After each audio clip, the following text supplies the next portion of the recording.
Teleamazonas presenta 24 horas con Diana León. Aquí empezamos. Una ola de acciones de protección buscan frenar el concurso de selección de jueces de la Corte Nacional de Justicia, que se ve envuelto en escándalos por supuestos errores en la calificación de puntajes y la contratación de una empresa fantasma, que fue la que elaboró las pruebas de confianza y cuyo gerente administra una empresa de comidas. El titular de la Judicatura pide investigar a la empresa. Las dudas sobre el concurso para jueces de la Corte Nacional de Justicia provocan malestar entre los propios postulantes que buscan ponerle freno al concurso o regresarlo a una fase anterior que les genere confianza. Luego de conocerse que el Consejo de la Judicatura contrató a una empresa fantasma para la elaboración de las pruebas de confianza, las dudas se vuelven gritos. El concurso debe parar, dice Miguel Molina, director de la Escuela de Derecho de la Universidad Internacional del Ecuador. ¿Qué hacer en este punto con toda esta serie de irregularidades detectadas? Bueno, una opción podría ser retrotraer el concurso hacia el inicio a fin de garantizar que las distintas fases realmente puedan cumplir con los principios constitucionales para la elección de jueces de una alta corte y también para que haya una suficiente veeduría y control por parte de la ciudadanía que permita verificar que estos procesos se llevan a cabo de modo transparente. Revisado el informe de las pruebas de confianza, resulta que del personal asignado por la empresa Métricas Web no son personas que cuenten con un título universitario, menos aún de psicólogos o algo que se le parezca. Ni la dueña de la firma contratada por el Consejo de la Judicatura ni su gerente, que se sabe es del yerno, han generado el pago de impuesto a la renta o actividad económica que se evidencie en rentas internas. Es más, el gerente Pedro Urquizo Salamea, quien desde hoy restringió el acceso a sus redes, administra también la empresa Cogrual, de venta de comidas. Pero son quienes evaluaron a los postulantes a jueces de la más alta Corte de Justicia del país. Eso no puede generar más que preocupación en la ciudadanía y la certeza de que el concurso es manipulable. ¿Por qué? Porque la empresa que hace pruebas tan rigurosas como las de confianza no existe. Pero el pasado mes de mayo, la presidencia de la Judicatura de Álvaro Román ignoró la propuesta de la Asociación Ecuatoriana de Psicólogos que pretendió apoyar en este proceso. La firma israelita Logical Commander, también con expertise en pruebas de confianza y detección de riesgos, se ofreció a generar un piloto y demostrar sus herramientas en el contexto de este concurso. La presidencia de Álvaro Román también lo ignoró, terminando por contratar a Métricas Web, que como evidenciamos apenas existe en los registros. ¿Qué no es la empresa Métricas Web? No. ¿Qué empresa es? La denuncia de este noticiero ha merecido la reacción del titular de la Judicatura, Mario Godoy, quien pide a Contraloría que investigue a la empresa que fue contratada en su gestión, a través de la Dirección General y en coordinación con Talento Humano. Que se realice la auditoría y un examen especial a la empresa Métricas Web. No obstante, desde el Observatorio de Derechos y Justicia, María Dolores Miño cree que el problema no solo está en el escándalo de las pruebas de confianza. ¿Por qué? Porque hay discordancias entre ciertos postulantes a los cuales, por ejemplo, se les permite ingresar documentos posteriormente cuando el reglamento decía otra cosa y a otros no. Pronunciamiento similar al de la Comisión Anticorrupción, que desde ya rechaza que se siga adelante con un concurso lleno de vicios. Esos vicios que para la vocal Yolanda Yupangui ya son suficientes para regresar el concurso a una fase anterior. Vicios que Ramiro García, uno de los integrantes del comité de expertos, espera que se corrijan, aunque a la par ha renunciado a ser parte de este comité. Y es que se trata de un proceso que busca los mejores jueces para la Corte Nacional de Justicia. La ministra de la Producción, Sonsoles García, fue la única de los 6 funcionarios que acudió a las comparecencias convocadas por la Asamblea este miércoles. La ausencia de los ministros causó malestar entre los legisladores.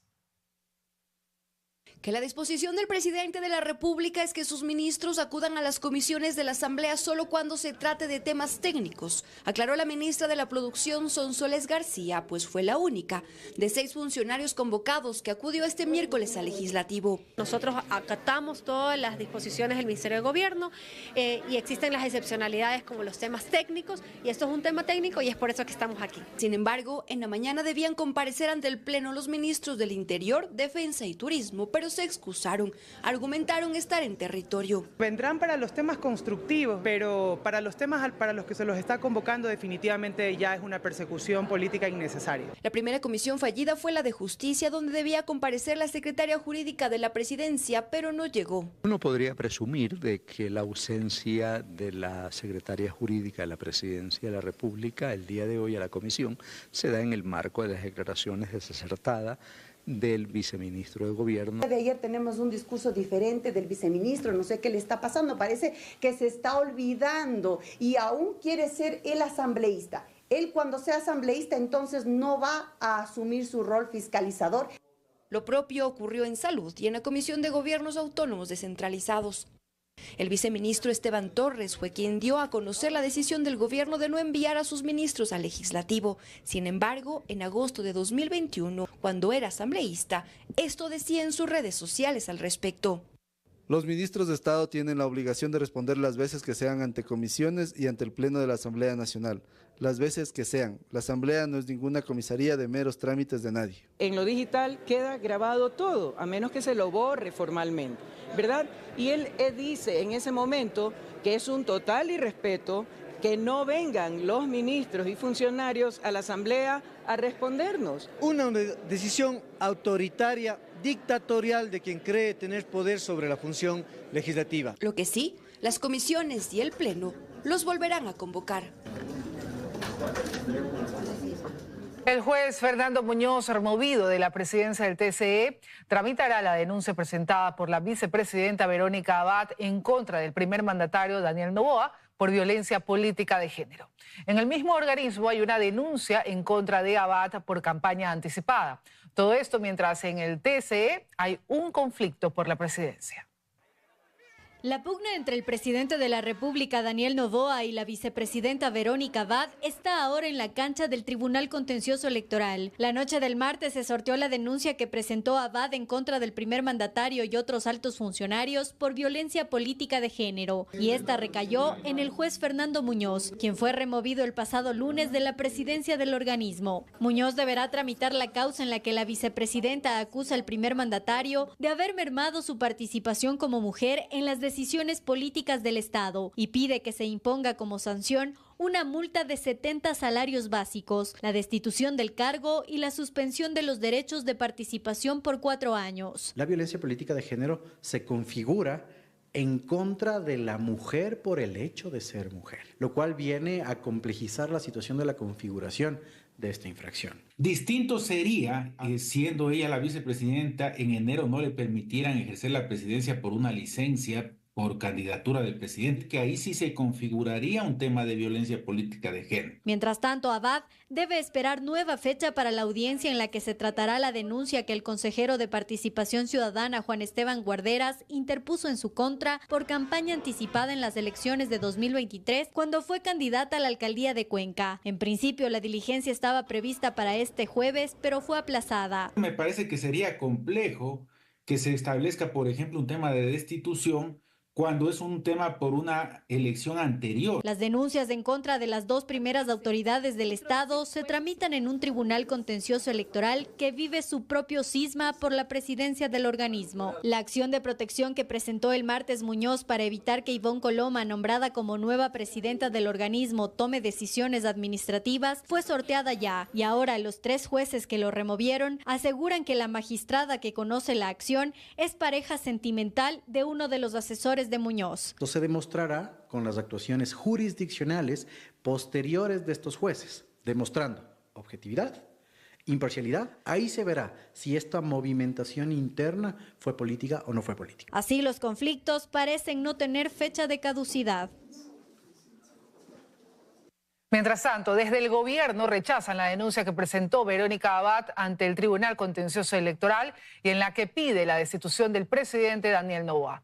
En un comunicado, el ministro de Gobierno, Michel Sensi, califica ese acto como un burdo intento de desestabilización y de golpe de Estado. Además, revela que detrás de esto hay una alianza con la vieja política por acceder al poder y evitar que Noboa participe como candidato en las elecciones presidenciales de 2025. A nuestras autoridades.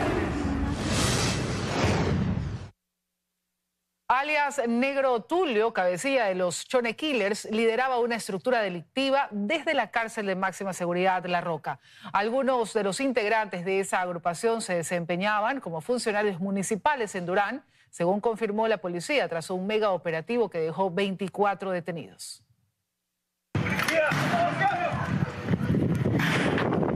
Dentro de esta casa ubicada en el cantón Durán fue detenido Peter Plaza, miembro activo del Cuerpo de Bomberos.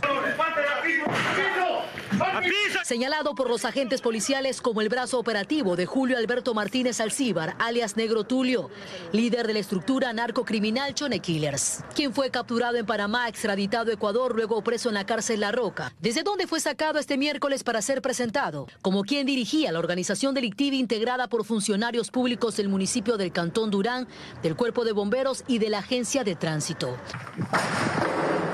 ¡Alta policía! ¡Alta policía! El megaoperativo de la Fuerza Pública arrancó a las 3 de la mañana de este miércoles. Empezaron allanando las oficinas del municipio de Durán,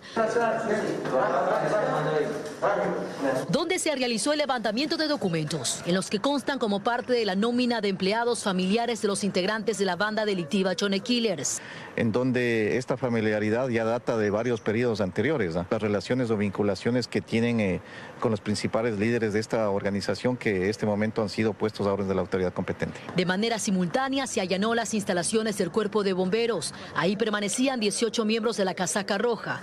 A todos se les retiró los celulares, mientras que un can antidrogas olfateaba los tanqueros y camionetas donde se presumía había droga. Los vehículos de estas instituciones públicas, especialmente del Cuerpo de Bomberos, estaban siendo utilizadas para el tema del traslado de drogas, ¿no? Incluso meses atrás se detectó que de una camioneta de esta dependencia escaparon los sicarios que intentaron asesinar a 2 policías de este distrito, donde a la fecha se reportan 285 muertes violentas. El alcalde de Durán, Luis Chonillo, expresó que en su administración brindará a la policía y fiscalía todas las facilidades que estén a su alcance para las investigaciones que se lleven a cabo. En total, 24 personas fueron detenidas, la mayoría funcionarios públicos implicados en múltiples delitos, desde tráfico de droga, lavado de activos hasta sicariato, extorsión y robo de vehículos. Además de Durán, también se cumplieron intervenciones en Daule, San Borondón y Pascuales.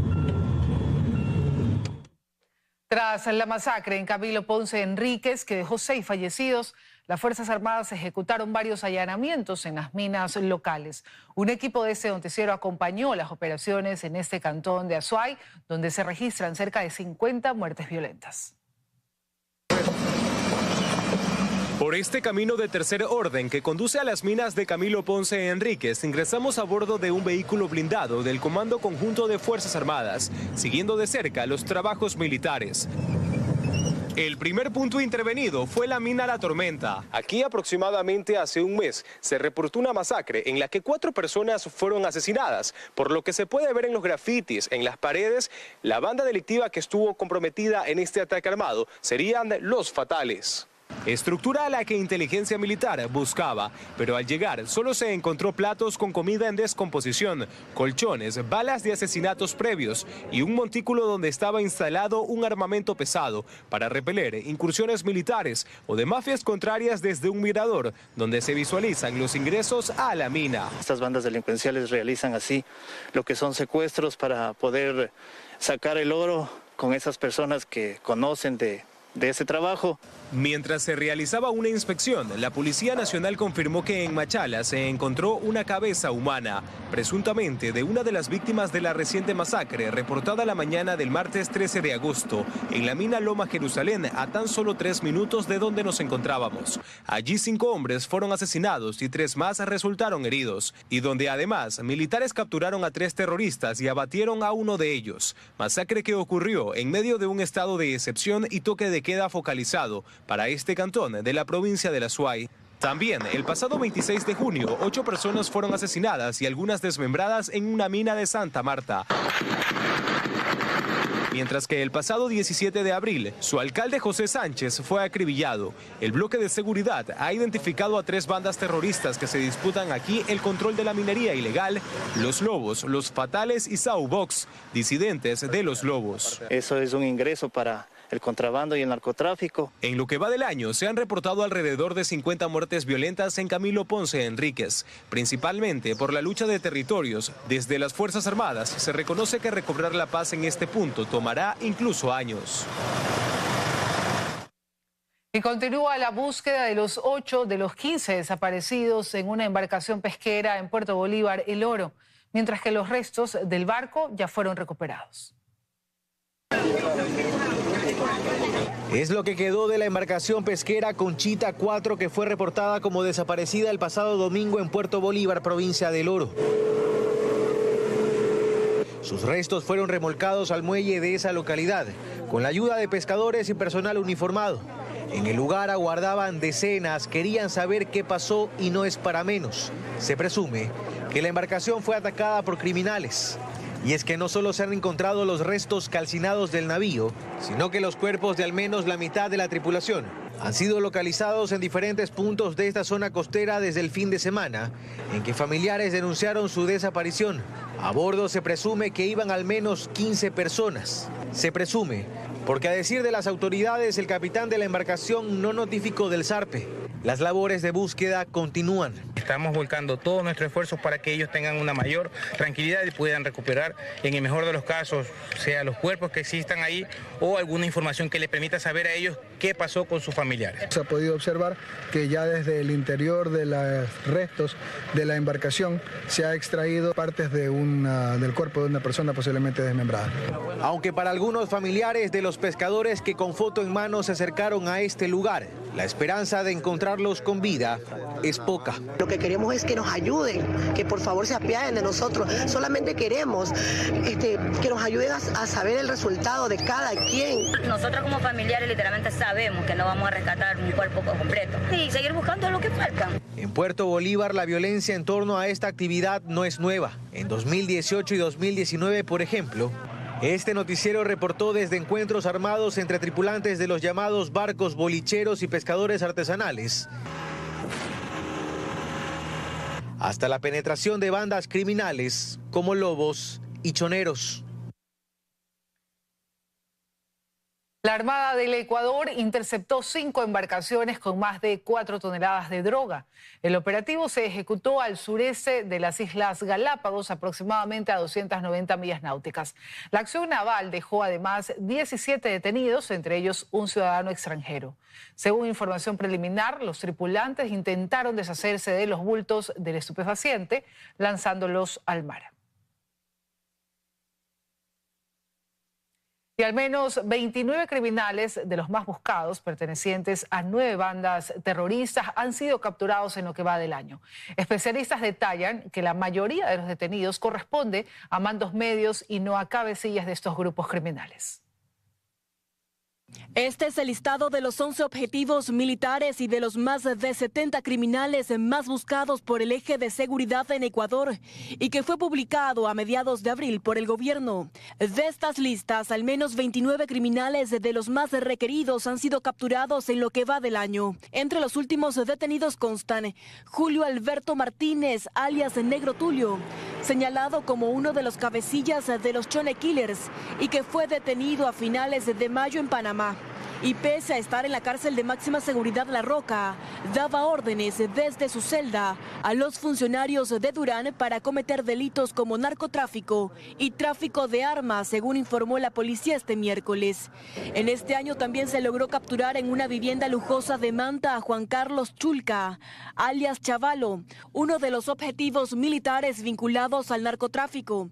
Especialistas en seguridad detallan que los otros 27 detenidos corresponden a mandos medios, más no a cabecillas de grupos criminales. Esto significa que no estamos dando precisamente en el clavo cuando atacamos a la violencia criminal. Para Gallegos, el Estado también requiere de una política de contención para evitar que los criminales continúen liderando las bandas delictivas desde el interior de las prisiones. O peor aún, esquivando los controles de seguridad de los centros penitenciarios para darse a la fuga, como ocurrió con el líder de los choneros Adolfo Macías de Villamar, que consta en el listado de los objetivos militares. Hay una política ineficiente, hay una política óptica que de alguna forma apunta a una solución parche. Mientras que para el especialista en seguridad Miguel Guzmán, se requiere de un mecanismo de depuración en las filas policiales y en la justicia ecuatoriana. ¿Dónde está el delincuente? Pues esa actividad tiene que lograr responder. Esto mientras las autoridades continúan buscando a los otros criminales.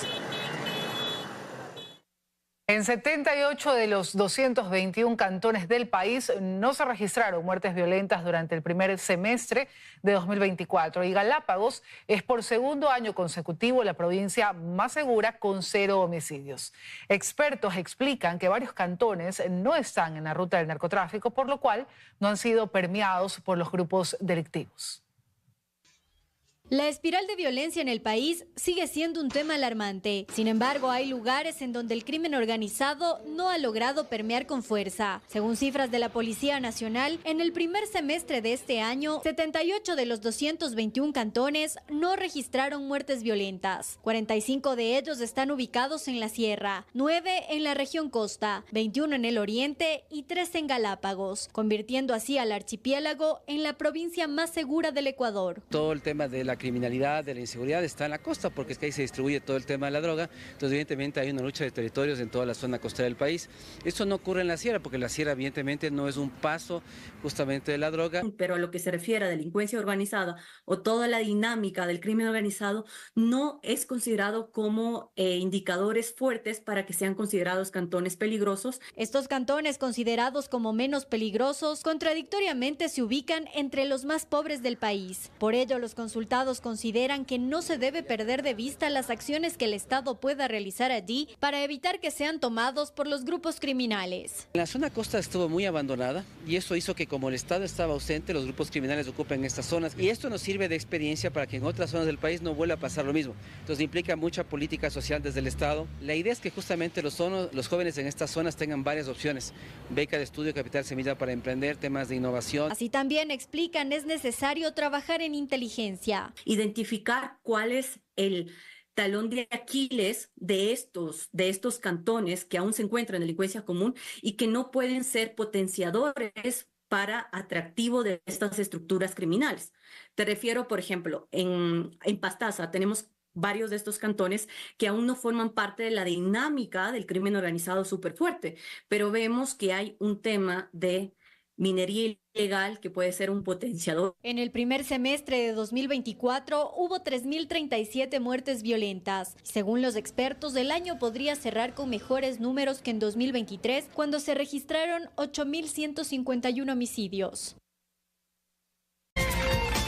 Más noticias y noticias electorales. Katiuska Molina será la compañera de fórmula de Leonidas Sisa por Pachakutik para las elecciones presidenciales de 2025. Sin embargo, el movimiento podría concretar una alianza con la Revolución Ciudadana, Centro Democrático y el Partido Socialista en los próximos días.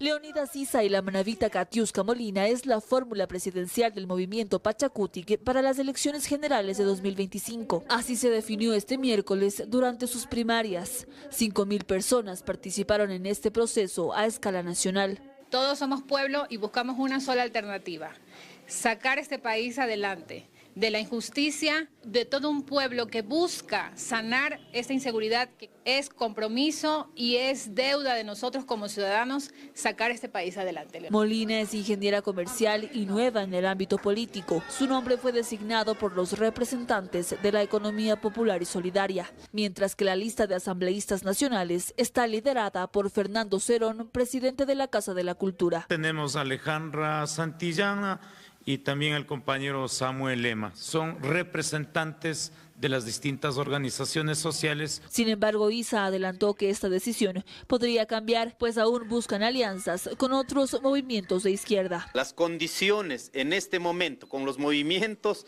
y partidos políticos de izquierda, los que estén dispuestos a sacar adelante el país, sin condicionamientos, vamos a ver hasta dónde avanza. Hasta ahora, según confirmó el movimiento, las conversaciones se han mantenido con Revolución Ciudadana, Centro Democrático y el Partido Socialista Ecuatoriano. Primera etapa: construir esta propuesta, este programa de gobierno con acuerdos mínimos.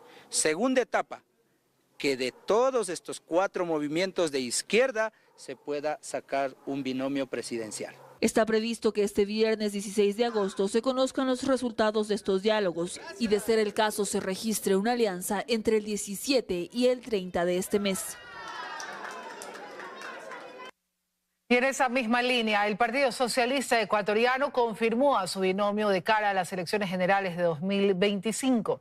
El abogado guayaquileño Pedro Granja se postulará como candidato a la presidencia, acompañado de Verónica Silva, especialista en ciencias políticas, docente y militante de esta organización política. Las primarias de esta agrupación continuarán esta semana para definir a los aspirantes a la Asamblea y al Parlamento andino. En febrero de este año trascendió el nombre de Granja como ficha presidencial de esta agrupación, misma que 3 meses después fue ratificada en un Consejo Nacional del partido. Y el alcalde de Guayaquil, Aquiles Álvarez, no será candidato a la presidencia de la República en los comicios de 2025, según conoció 24 Horas. El movimiento Reto, presidido por Raúl Chávez, se encuentra en el proceso de elecciones primarias, donde prevén anunciar a Eduardo Sánchez como su ficha presidencial. Asimismo, trascendió que esta organización política no correrá en alianza con la Revolución Ciudadana. Y el presidente Daniel Noboa visitó Esmeraldas para entregar becas de apoyo académico a estudiantes de educación superior en la provincia con una inversión de casi $800.000. 1.000 jóvenes esmeraldeños recibirán un aporte de $795 cada uno, con el objetivo de que las dificultades económicas no impidan su desarrollo académico. Este programa, impulsado por el gobierno, busca no solo fortalecer la educación en Esmeraldas, sino también fomentar un cambio en la realidad social de la provincia, brindando a los jóvenes herramientas para construir un futuro mejor. Y el gobierno prevé empezar una segunda ronda de contratación de energía eléctrica hasta septiembre.